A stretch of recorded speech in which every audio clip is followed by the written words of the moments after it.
ವರ್ಷ 21 ವರ್ಷಕ್ಕೆ ಇವಾಗ ಇವ್ರಿಗೆ ಏನು ಬಂದಿತ್ತು? Liver problem. ಲಿವರ್ ಟೆಸ್ಟಿಂಗ್ ಎಷ್ಟು ಬರುತ್ತೆ ಗೊತ್ತಾ? ಮಿನಿಮಮ್ ಒಂದು 15 ಲಿವರ್ ಟೆಸ್ಟಿಂಗ್ ಬರುತ್ತೆ. ಲಿವರ್ ಟೆಸ್ಟಿಂಗ್ ನೀವು ಯಾರು ಮಾಡಿಸೋದೇ ಇಲ್ಲ. ಸೊ ಏನಾಗ್ತಿತ್ತು ನಿಮ್ಗೆ ಮುಂಚೆ? ಹಾರ್ಟ್ ಬಡ್ಕೊಳೋದು, ಎಲ್ಲ ಉರಿಯೋದು, ಆಮೇಲೆ ಗಂಟಲು ನೋವು ಬರೋದು, ಅದೆಲ್ಲ ಆಗ್ತಿತ್ತು. ಇವಾಗ 50 ದಿನ ಬಂದಿದ್ದಾರಲ್ಲ, ಇವಾಗ ಇವಾಗ ಏನಿಲ್ಲ. ನಿದ್ದೆ ಕೂಡ ನಿದ್ದೆ ಬರ್ತಾನೆ ಇರಲಿಲ್ಲ. ಇವಾಗ ನಿದ್ದೆ ಮಾಡ್ತಾ ಇದ್ರ? ಈ ನಿದ್ದೆಗೆ ಗುಳಿಗೆ ತಗೊಳ್ತಾ ಇದ್ರ ಇಲ್ಲ ಸರ್, ಹಂಗೆ ನಿದ್ರೆ ಮಾಡ್ತಾ ಇದ್ರೆ? ಇವ್ರಿಗೆ ಬಂದು ಲಿವರ್ ಪ್ರಾಬ್ಲಮ್ ಇರುವಾಗ ಹೊಟ್ಟೆ ಉರಿ ಬರ್ತಾ ಇತ್ತು, ಗಂಟಲು ನೋವು ಬರ್ತಾ ಇತ್ತು, ನೆಕ್ಸ್ಟ್ ಏನ್ ಬರ್ತಿತ್ತು? ನಿದ್ರೆನೂ ಕೂಡ ಬರ್ತಾ ಇಲ್ಲ, ಹಾರ್ಟ್ ಬಡ್ಕೊಳ್ತಾ ಇತ್ತು. ಯಾವ್ದ್ರಿಂದ? ಲಿವರ್ ಪ್ರಾಬ್ಲಮ್ ಇಂದ. ಅರ್ಥ ಆಗ್ತಿದ್ಯಾ? ಇವಾಗ ಇವ್ರಿಗೆ ಲಿವರ್ ಪ್ರಾಬ್ಲಮ್ ಇತ್ತು, ಏನೆಲ್ಲ ಪ್ರಾಬ್ಲಮ್ ಇತ್ತಂತ ಮುಂಚೆ ಮೆನ್ಷನ್ ಮಾಡಿದ್ದಾರೆ, ತೋರಿಸ್ಬೋದು, ಕಾಣಿಸ್ತದೆ ಕ್ಯಾಮ್ರಾಕ್ಕೆ. ಮುಂಚೆ ಲಿವರ್ ಪ್ರಾಬ್ಲಮ್ ಏನೆಲ್ಲ ಇತ್ತು, ಇವಾಗ ಏನೆಲ್ಲ ಪ್ರಾಬ್ಲಮ್, ಅದೇ ಪ್ರಾಬ್ಲಮ್ಮು ಇವಾಗ ಏನೆಲ್ಲ ಸರಿಯಾಗಿದೆ. ಅರ್ಥ ಆಗ್ತದೆ? ನಾನು ಹೇಳ್ತೀನಿ ನಿಮ್ಗೂ ಏನೇನು ಆಗಿದೆ ಅಂತ, ಏನೇನು ಟೆಸ್ಟಿಂಗ್ಸ್ ಆಗಿದೆ ಅಂತ ಇವಾಗ ನಾನು ಹೇಳ್ತೀನಿ. ಇವಾಗ ಇವ್ರಿಗೆ ಮುಂಚೆ ಬಂದು ಎಷ್ಟನೇ ತಾರೀಕು ಮಾಡ್ಸಿರೋದು? ಇದು 2025 4 ತಿಂಗಳು ಮಾಡ್ಸಿರೋ ರಿಪೋರ್ಟು. ಇವಾಗ ಸರಾಕರ್ಗೆ 50 ದಿನ ಬಂದಿದ್ದಾರೆ. 14ನೇ ತಾರೀಕು ಜೂನು. ಇವಾಗ ಈ ಜೂನಲ್ಲಿ 14ನೇ ತಾರೀಕು ಅಂದ್ರೆ ಈಗ 10 ದಿನ ಹಿಂದೆ ಮಾಡಿಸಿದ್ದಾರೆ. ಟೋಟಲ್ ಆಗಿ ಎಷ್ಟು ದಿನ ಬಂದಿದ್ದಾರೆ ಅವಾಗ? ಇವಾಗ ಇಲ್ಲಿಗೆ ಎಷ್ಟು ದಿನ ಬಂದಿದ್ದೀರಾ? 50 ದಿನ. 50 ದಿನದಲ್ಲಿ 10 ದಿನ ಕಳೀರಿ, 40 ದಿನ. ಅರ್ಥ ಆಗ್ತಿದ್ಯಾ? ಈ 40 ದಿನದ ಒಳಗಡೆ ಅವ್ರಿಗೆ ಏನ್ ರಿಸಲ್ಟ್ ಬಂದಿದೆ ಅಂದ್ರೆ, ಲಿವರ್ ಅಲ್ಲಿ ಒಂದು ಪ್ರಾಬ್ಲಮ್ ಬರುತ್ತೆ, ಸ್ಯಾಕ್ರಮ್ ಟೋಟಲ್ ಬಿಲಿರೂಬಿನ್ ಟೋಟಲ್, ಸ್ಯಾಕ್ರಮ್ ಬಿಲಿರೂಬಿನ್ ಟೋಟಲ್ ಅಂತ ಒಂದು ಬರುತ್ತೆ. ಆ ಟೆಸ್ಟಿಂಗ್ಸ್ ಎಷ್ಟಿತ್ತು ಅಂದ್ರೆ ಇವ್ರಿಗೆ 3.2 ಇತ್ತು ಮುಂಚೆ. ಎಷ್ಟಿತ್ತು? 3.2. ಇವಾಗ ಅವರು ಅದೇ ಸೇಮ್ ಸ್ಯಾಕ್ರಮ್ ಬಿಲಿರೂಬಿನ್ ಟೋಟಲ್ ಬಂದು ಎಷ್ಟಿದೆ ಅಂದ್ರೆ 1.4 ಇದೆ, ಅಂದ್ರೆ 1.4. ಮುಂಚೆ ಎಷ್ಟಿತ್ತು? 3.2. ಇವಾಗ 1.4. ಕಡಿಮೆ ಆಯ್ತಾ ಜಾಸ್ತಿ ಆಯ್ತಾ? ಜೋರಾಗಿ ಕಡಿಮೆ ಆಯ್ತು. ನೆಕ್ಸ್ಟ್ ಇನ್ನೊಂದು ಬಂದು ಇನ್ನೊಂದು ಟೆಸ್ಟಿಂಗ್ ಬಂದು ಸ್ಯಾಕ್ರಮ್ ಬಿಲಿರೂಬಿನ್ ಡೈರೆಕ್ಟ್ ಅಂತ ಒಂದು ಬರುತ್ತೆ, ಒಂದು ಟೆಸ್ಟಿಂಗ್. ಅದರಲ್ಲಿ ಯಾವ್ದ್ರಲ್ಲಿ? ಲಿವರ್ ಟೆಸ್ಟಿಂಗ್ ಅಲ್ಲಿ. ಅದು ಇವಾಗ ಎಷ್ಟು? ಮುಂಚೆ ಎಷ್ಟಿತ್ತು? ಡೈರೆಕ್ಟ್ ಟೆಸ್ಟಿಂಗ್ ಬಂದು ಇವಾಗ ಮುಂಚೆ ಎಷ್ಟಿದ್ರೆ 1.5 ಇತ್ತು. ಎಷ್ಟಿತ್ತು? ಜೋರಾಗಿ 30 ದಿನ ಸರಾಕ ಟ್ರೀಟ್ಮೆಂಟ್ ತಗೊಂಡು ಎಷ್ಟಾಗಿದೆ ಇವಾಗ? 0.5. 1.5 ಮುಂಚೆ ಇದ್ದಿದ್ದು, ಇವಾಗ 0.5. ಕಡಿಮೆ ಆಯ್ತಾ ಜಾಸ್ತಿ ಆಯ್ತಾ? ಜೋರಾಗಿ ಕಡಿಮೆ ಆಯ್ತು. ನೆಕ್ಸ್ಟ್ ಇನ್ನೊಂದು ಬಂದು SGOT ಅಂತ ಬರುತ್ತೆ. ಯಾವ್ದ್ರಲ್ಲಿ? Liver testing SGOT. ಆ SGOT ಎಷ್ಟಿತ್ತು ಅಂದ್ರೆ 91.8 ಇತ್ತು. ಎಷ್ಟಿತ್ತು? ಜೋರಾಗಿ ಅದು ಎಷ್ಟಿರ್ಬೇಕು ಗೊತ್ತಾ?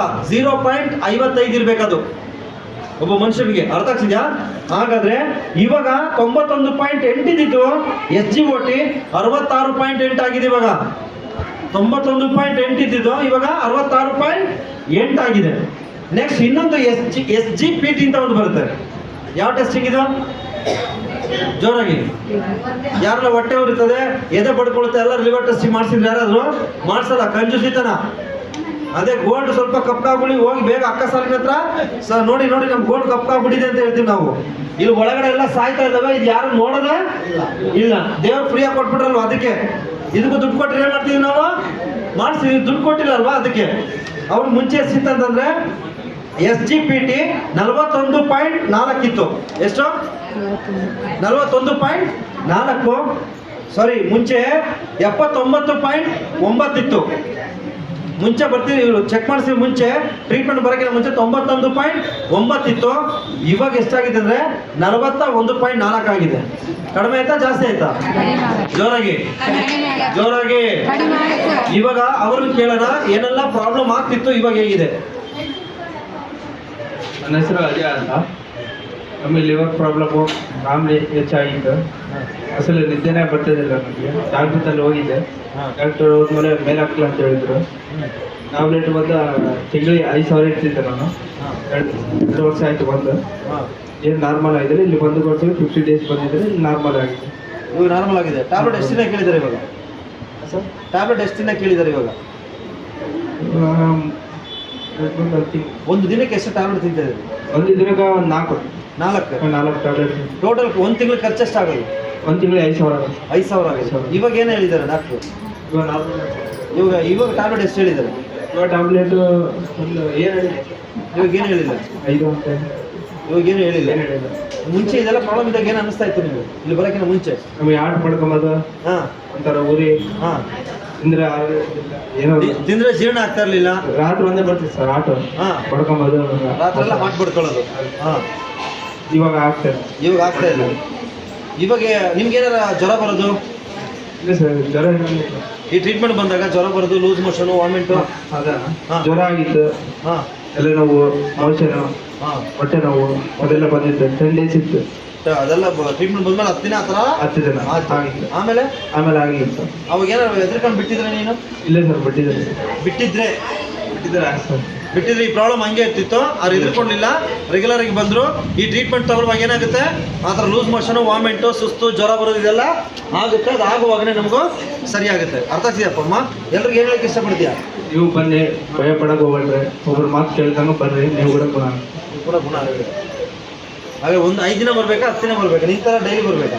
ನಂತರ ಡೈಲಿ ಬರೋದು. ಡೈಲಿ ಬಂದರೆ ಗುಣ ಆಗುತ್ತೆ, ಇಲ್ಲ 5 ದಿನ ಬಂದರೆ ಗುಣ ಆಗುತ್ತಾ? 5 ದಿನ ಬಂದರೆ ಗುಣ ಆಗಲ್ಲ, ಡೈಲಿ ಬಂದರೆ ಗುಣ ಆಗುತ್ತೆ. ಡೈಲಿ ಬಂದರೆ ಗೊತ್ತಾಗುತ್ತೆ. ಗೊತ್ತಾಗುತ್ತೆ. ನಿಮ್ಗೆ ಯಾರೋ ಹೇಳಿದ್ರೆ ಇದು ಸರಿ ಇಲ್ಲ ಹಾಗೆ ಹೀಗೆ? ಹೇಳಿದ್ರು ಸರ್ ಅವರು. ಯಾರು ಹೇಳಿದ್ರು? ಅಂತಲೇ ನಮ್ಮ ಫ್ರೆಂಡ್ಸ್ ಅಂತ ಹೇಳಿ ಏನಂತ ಹೇಳಿದ್ರು? ಸೆರಾಗಲ್ಲೇ ಇದರ ಅಂತ ಹೇಳಿದ್ರು. ಈ ಟ್ರೀಟ್ಮೆಂಟ್ ಸರಿ ಇಲ್ಲ ಅಂತ ಹೇಳಿದ್ರೆ? ಇಲ್ಲ ಅಂತ ಹೇಳಿ ಸರಿ ಇಲ್ಲ ಅಂತ ಹೇಳಿ ಬ್ಲಡ್ ಸರ್ಕಾರಿ ಹೋಗ್ಬಿಡ್ತೀನಿ ಮ್ಯಾಲೆ ಹೋಗ್ಬಿಡ್ತೀಯ ಅಂತ ಹೇಳಿದ್ರು.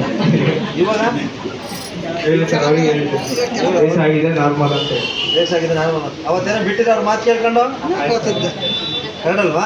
ಬೆಡ್ಡಿಗೆ ಬೀಳ್ತೀವಿ ಸರ್. ಬೆಡ್ಡಿಗೆ ಬೀಳ್ತಿದ್ದೆ. ಹಾ ಇವಾಗ ಅರ್ಥ ಆಗ್ತಿದ್ಯಾ? ನಿಮ್ಮ ಮನೆ ಅಕ್ಕಪಕ್ಕ ಮನೆಯಲ್ಲಿ ಹೇಳೋರು ಇರ್ತಾರೆ, ಇದು ಸರಿ ಇಲ್ಲ ಹಂಗೆ ಹಿಂಗೆ ಅಂತ. ನೀವು ಬಂದು ಇಲ್ಲಿ ಅನುಭವಿಸಿದ್ರೆ ಮಾತ್ರ ನಿಮಗೆ ಗೊತ್ತಾಗೋದು. ನೀವು ಅನುಭವಿಸಿದ್ರೆ ಗೊತ್ತಾಗಲ್ಲ. ಅದು ದಯವಿಟ್ಟು ಟ್ರೈ ಮಾಡಿ, ಮಿಸ್ ಮಾಡಕ್ಕೆ ಹೋಗ್ಬೋದು. ಅರ್ಥ ಆಗ್ತಿದ್ಯಾ? Thank you.